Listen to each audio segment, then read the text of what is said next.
He threw her deep blue passport into the roaring fireplace, the gold foil melting into ash. "You exist only because I allow it," he whispered, thinking he had broken a helpless girl. He didn't know that burning her identity was exactly what she needed to destroy his entire empire. The air in the Amalfi Coast villa was thick with the scent of sea salt, expensive leather, and unspoken violence. Gabriel De Luca stood by the massive floor-to-ceiling windows, his silhouette sharp against the moonlight reflecting off the Tyrrhenian Sea. He was the undisputed head of the De Luca syndicate, a man whose whispered name commanded fear from the docks of Naples to the boardrooms of Wall Street. In the center of his sprawling, marble-floored study stood Serena. She was trembling. Her clothes, a modest beige trench coat and a simple white blouse, looked woefully out of place amidst the opulent Renaissance art and modern biometric security panels lining the walls. She clutched a small leather handbag to her chest, as if it were a shield against the predator circling her. $3 million, Serena." Gabriel's voice was a low, resonant baritone that sent a manufactured shiver down her spine. "That is what your brother stole from my casinos. $3 million of dirty money that requires washing, which he graciously decided to keep for himself." "I told you," Serena stammered, her voice cracking perfectly on the last syllable. "I don't know where Thomas is. I haven't spoken to him in years. I'm just an art restorer in Chicago. I don't have your money."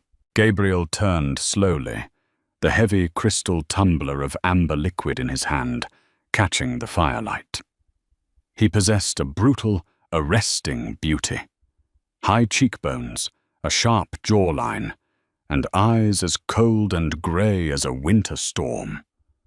He closed the distance between them with the silent, predatory grace of a man accustomed to taking whatever he desired.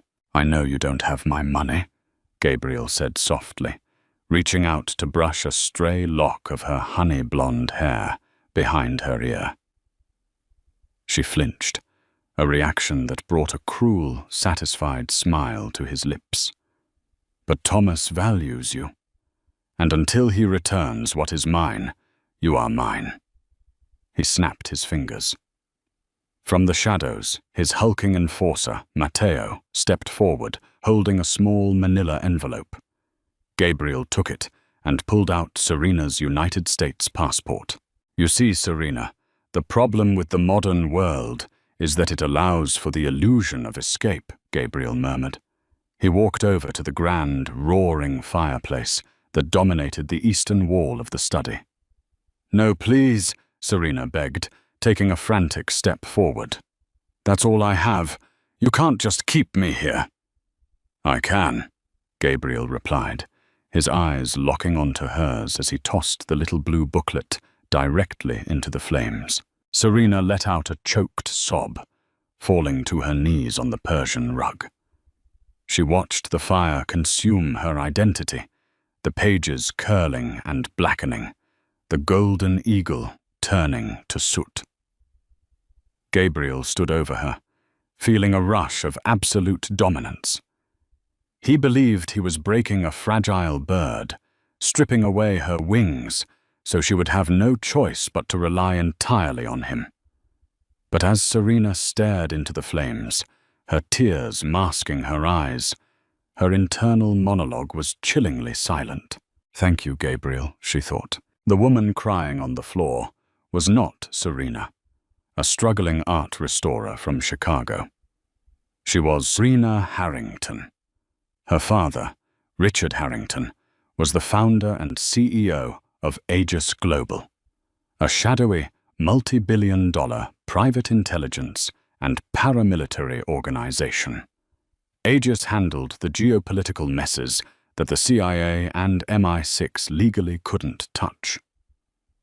Serena had been trained since childhood in psychological warfare, close-quarters combat, and deep-cover infiltration. Her brother, Thomas didn't exist. He was a fabricated phantom created by Aegis cyber specialists to bait Gabriel DeLuca. The DeLuca family was holding an encrypted ledger containing the names of corrupt U.S. officials, including Senator William Hayes, who were funneling state defense contracts to the Mafia. Aegis needed that ledger, and a direct assault on the heavily fortified Villa Rosa would have caused an international incident. The only way in was a Trojan horse. Serena had to be invited inside. She had to become something Gabriel DeLuca could not resist.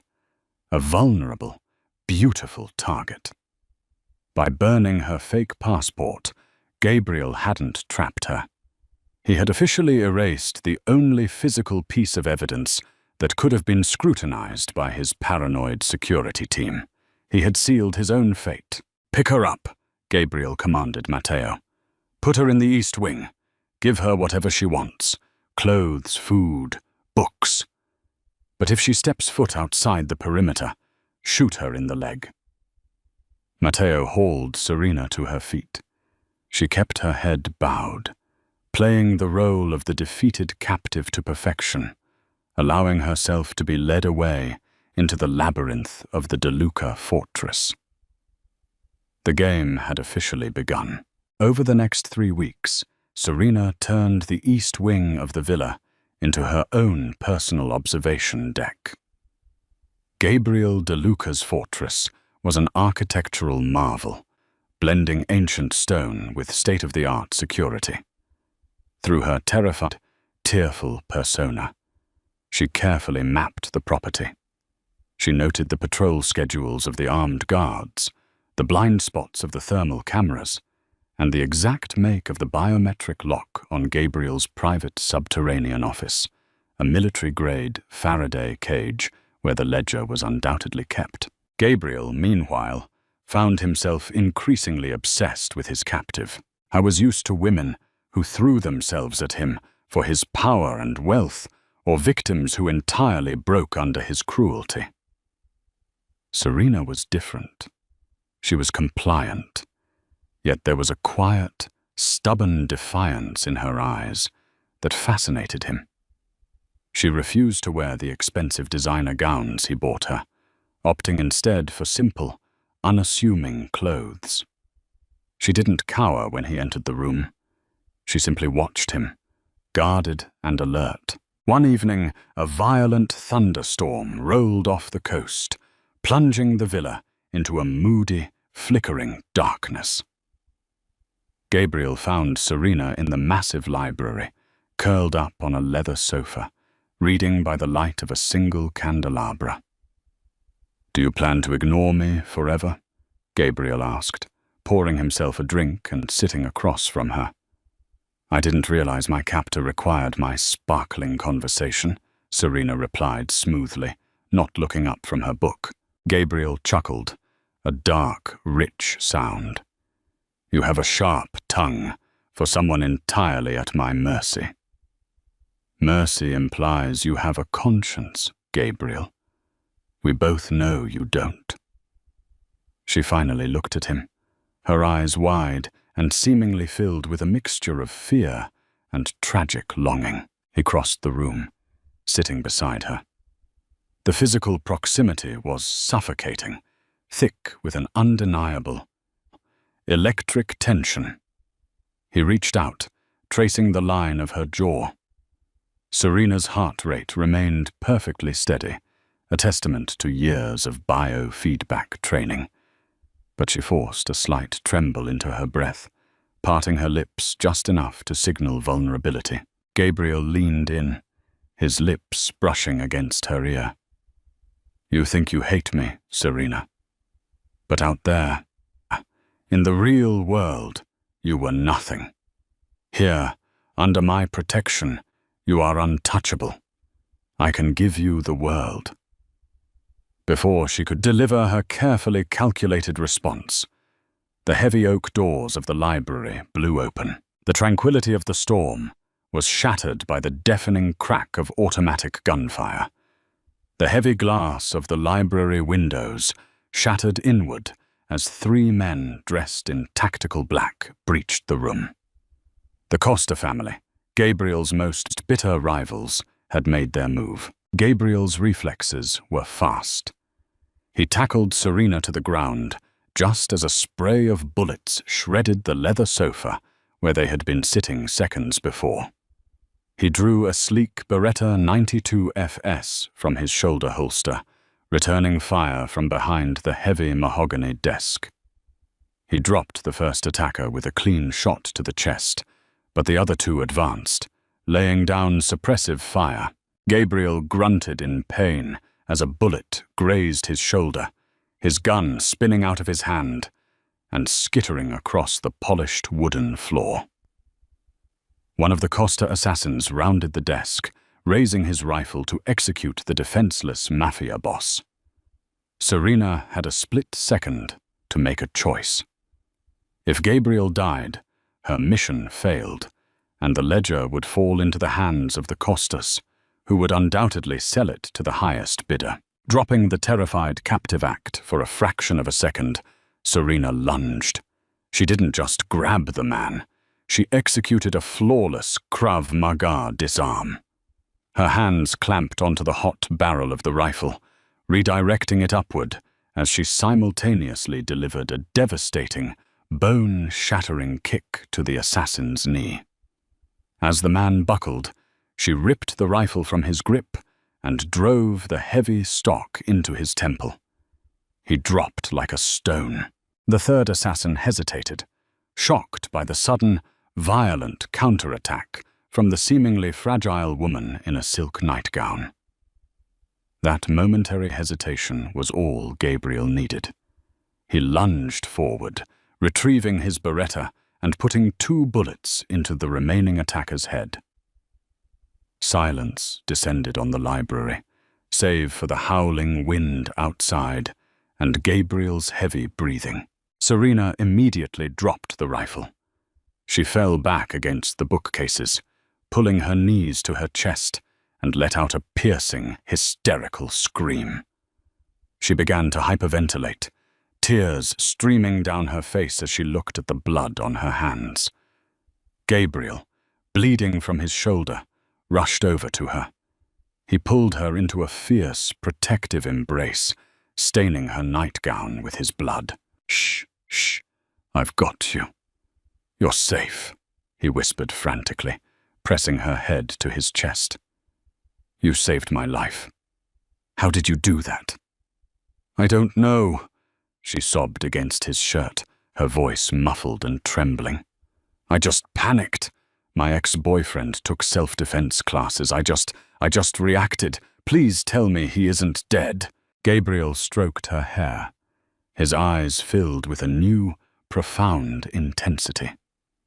The suspicion that had flickered in his mind was instantly drowned out by a powerful, possessive gratitude. She hadn't run. She had fought for him. In the twisted, paranoid world of Gabriel De Luca, loyalty forged in blood was the only thing that mattered. "You are safe," Gabriel vowed, pressing a kiss to the top of her head. "No one will ever hurt you. I swear on my life." Hours later, after the bodies were cleared, the perimeter secured, and Gabriel's wound stitched by his private doctor, the villa finally grew quiet. Serena was escorted back to her room in the East Wing, a guard now permanently stationed outside her door for her protection. She walked into her lavish bathroom, turning on the gold-plated faucets to let the water run loud. She stared at her reflection in the mirror. Her tear-streaked face slowly morphed into an expression of cold, calculating stone. Reaching beneath the false bottom of her leather handbag, the only possession Gabriel hadn't burned, she retrieved a small encrypted satellite communicator disguised as a compact mirror. She activated the biometric scanner with her thumbprint. A tiny green light blinked. "Aegis Command, this is Nightingale," Serena whispered into the device. her voice devoid of any trace of the terrified girl she had played all night. Phase 1 complete. The DeLuca asset is thoroughly compromised and emotionally dependent. He trusts me completely. I have eyes on the subterranean vault. Prepare for Phase 2. I am going to bleed his empire dry. The weeks following the Costa family's failed assassination attempt marked a profound shift in the power dynamics within Villa Rosa. Gabriel DeLuca, the untouchable phantom of the European underworld, had developed a fatal weakness. He believed he had found the one thing his billions could not buy: absolute, uncorrupted loyalty. He moved Serena from the isolated East Wing into the master suite. He draped her in haute couture, replacing her simple cotton blouses with custom silk from Milan, and clasping a staggering 50-carat diamond Riviere necklace around her throat. He believed he was dressing a queen. Serena knew he was simply polishing his favorite possession. "You look breathtaking," Gabriel murmured one evening, standing behind her as she sat at an ornate vanity. His hands rested heavily on her bare shoulders, his stormy grey eyes meeting hers in the reflection of the glass. "Tomorrow, I am hosting a gala. The heads of the 5 major families will be here. I want them to see the woman who stood by my side when the wolves came to the door."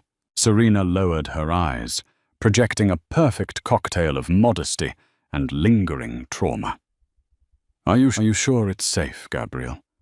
After what happened in the library, "The Costas are broken," Gabriel replied, his voice dripping with lethal arrogance.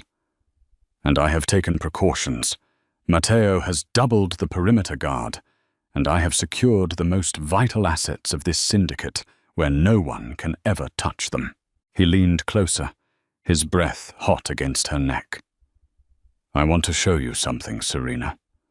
I want you to understand exactly how much power protects you now." Gabriel took her hand and led her out of the master suite.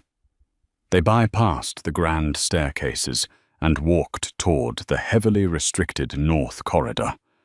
At the end of the hall stood a solid titanium door. Gabriel pressed his thumb to a biometric scanner, leaned down for an iris scan, and spoke a specific Italian phrase. "Il sangue è il patto." Blood is the pact. The heavy door hissed open, revealing a private elevator that descended deep into the bedrock beneath the Amalfi coast. As the elevator glided downward, Serena's pulse remained at a steady, resting rate of 60 beats per minute. Her mind, however, was rapidly processing every detail: iris scan, thumbprint, voice recognition, subterranean descent time, 22 seconds. The doors opened to a state-of-the-art vault that looked more like a sterile laboratory than a mobster's hideout. It was a complete Faraday cage, lined with copper mesh to block all electronic signals. In the center of the room sat a massive desk holding a single, standalone server rack and an array of physical safe deposit boxes. "This is the heart of the DeLuca Empire," Gabriel stated, gesturing to the servers. "Every offshore account at Julius Baer in Zurich, every shell corporation in the Cayman Islands, every bribed official from Rome to Washington, D.C. It is all documented here." He walked over to a physical safe, spinning the mechanical dial with practiced ease. He withdrew a sleek black external hard drive, the ledger. "With this," Gabriel said, tapping the drive against his palm, "I control senators, judges, and generals. A man named Senator William Hayes believes he runs the U.S. Armed Services Committee. In reality, he works for me. As long as this drive remains in my possession, our enemies can never destroy us. We are untouchable." Serena looked at the drive, her eyes wide. It's brilliant, Gabriel. But what if someone steals it? Gabriel laughed, sliding the drive back into the safe and locking it. They would have to get through a small army, replicate my biometric signatures, and somehow bypass the Faraday cage to transmit anything. It is impossible. He pulled her into his arms, kissing her with a fierce, claiming passion. Serena kissed him back, letting her hands roam over his chest, sliding up to cup his face. As her thumb stroked his jawline, she pressed a nearly invisible, micro-thin polymer film against his right thumb, lifting a flawless copy of his fingerprint. "I feel so safe with you," she whispered against his lips. Later that night, while Gabriel slept soundly beside her, Serena slipped out of bed and entered the expansive master bathroom. She turned on the shower to mask any noise and retrieved her disguised satellite communicator. She quickly formulated her extraction checklist, mentally preparing for the climax of the mission. Objective 1. Clone Gabriel's biometric data. Completed using Aegis Smart Polymer. Objective 2. Synthesize voice command. Completed. She had recorded his voice for weeks, allowing Aegis AI to construct a perfect audio deepfake of his passcode. Objective 3. Bypass the Faraday cage. Requires physical hardline connection to the server during the gala. Objective 4. Drain the Julius Baer and Banca Pictet accounts. Objective 5. Extract the ledger and exfiltrate the compound. "Nightingale to command," Serena whispered into the device. "The board is set. Tomorrow night, during the gala, we initiate the checkmate. Have the extraction team holding at coordinates Alpha Tango. Do not engage until my signal." "Copy that, Nightingale," the voice of her father, Richard Harrington, crackled through the earpiece. "Bring it down, Serena. Bring it all down." The Villa Rosa was ablaze with light and dripping in excess. The ballroom was packed with ruthless men in bespoke tuxedos and women dripping in blood diamonds. Waiters circulated with trays of Cristal champagne, while a string quartet played Vivaldi in the corner. Serena stood by Gabriel's side, wearing a stunning, floor-length crimson gown that practically stopped traffic. She played the role of the devoted, adoring, captive-turned queen to absolute perfection. She smiled at the right moments, laughed at the crude jokes of the underbosses, and never let go of Gabriel's arm. Gabriel was intoxicated, not by the champagne, but by his own invincibility. He had defeated the Costas, secured his empire, and conquered the woman he desired. At 11:30 p.m., Serena leaned into him, brushing her lips against his ear. "It's so crowded in here, darling. I have a terrible headache. Do you mind if I go upstairs and rest for a little while?" Gabriel looked at her with genuine affection, kissing her forehead. "Of course, my love. Go rest. I will join you as soon as these vultures leave." She slipped away, moving through the opulent corridors with the practiced grace of a ghost. The moment she was out of sight, her posture completely changed. The fragile, submissive girl vanished, replaced by a highly lethal Aegis operative. She reached the titanium door of the north corridor. The lone guard stationed there barely had time to register her presence before she struck. A lightning-fast strike to his carotid artery sent him dropping to the marble floor, unconscious. She caught his heavy body, lowering him silently so his weapon wouldn't clatter against the stone. Serena stepped up to the biometric panel. She pressed the polymer film bearing Gabriel's thumbprint against the scanner. Beep.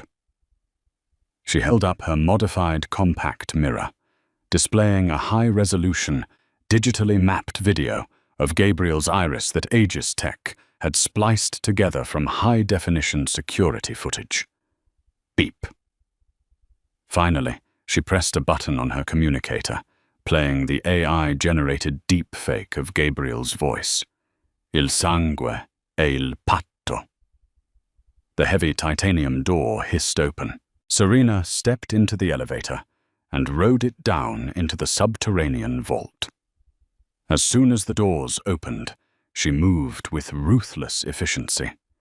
She didn't need to break into the mechanical safe for the physical drive. She just needed the server. She pulled a specialized Aegis splicing cable from the lining of her crimson gown and connected it directly to the master server, routing it through her satellite communicator to bypass the Faraday cage's local network restrictions. A tiny holographic screen popped up from her device. Uplink established, initiating data transfer. Command, I am in the mainframe, Serena said. Commence total asset liquidation. Thousands of miles away, in an underground bunker in Virginia, Aegis cyber warfare specialists went to work. Within seconds, the vast, untraceable fortune of the DeLuca syndicate began to evaporate. Julius Baer. Offshore account, Zurich.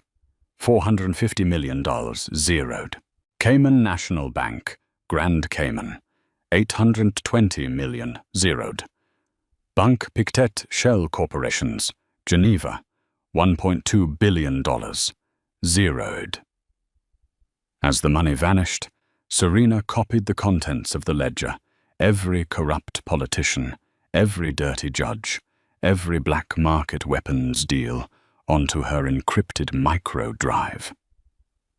She was at 98% completion when the heavy hiss of the elevator doors echoing through the vault made her freeze. Gabriel stepped out of the elevator. I didn't have his gun drawn, but his face was a mask of utter, catastrophic shock. He looked at the unconscious guard he had found upstairs, the open security logs on his phone, and finally, at the woman he loved standing in front of his compromised servers. Serena. His voice was barely a whisper, fracturing under the weight of the betrayal. What are you doing? Serena didn't panic. She calmly unplugged the splicing cable, slipped the microdrive into her dress, and turned to face him. The trembling, fearful girl was gone. Her eyes, usually wide with manufactured innocence, were now as cold and calculating as a predator assessing its prey. "Hello, Gabriel," she said, her voice dropping the frantic, breathless tone she had used for months, replacing it with a smooth, commanding authority. Gabriel stepped forward, his fists clenching, his mind violently rejecting what his eyes were seeing. "Who are you?" "The art restorer." "Thomas." "The money." "There is no Thomas." "There was no $3 million, Serena replied, her expression perfectly flat. "You wanted a weakness, so I gave you one. My name is Serena Harrington, and I work for Aegis Global." Gabriel's breath hitched. He knew the name Aegis. Everyone in the underworld knew them. They were the ghost stories that cartels and syndicates told each other in the dark. "You played me," he snarled, a terrifying, homicidal rage finally breaking through the shock.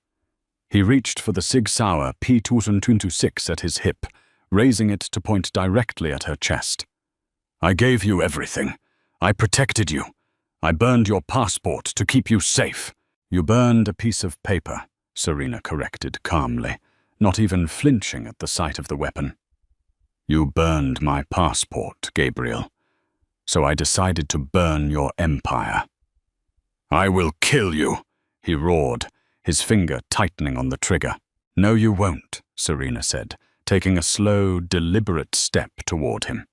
"Because if I don't walk out of this vault, the dead man's switch I just activated We'll send the contents of your ledger to every major news outlet, the FBI and Interpol. But that's not the best part. She stopped a few feet away from the barrel of his gun. Did you really think the Costas breached your library on their own? Serena asked, a mocking smile playing on her lips. They had the security codes, Gabriel. They knew the patrol routes. They knew exactly where you would be sitting. Gabriel frowned, the gun trembling slightly in his hand. What are you talking about? Look at the ledger, Gabriel. Look at the recent encrypted communications log I left open on your monitor, she commanded softly. Gabriel didn't want to look away, but the seed of paranoia had been planted.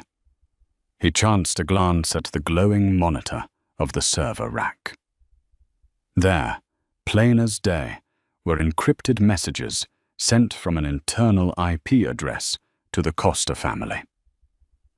The sender's authorization code belonged to Matteo, his most trusted enforcer, his right hand.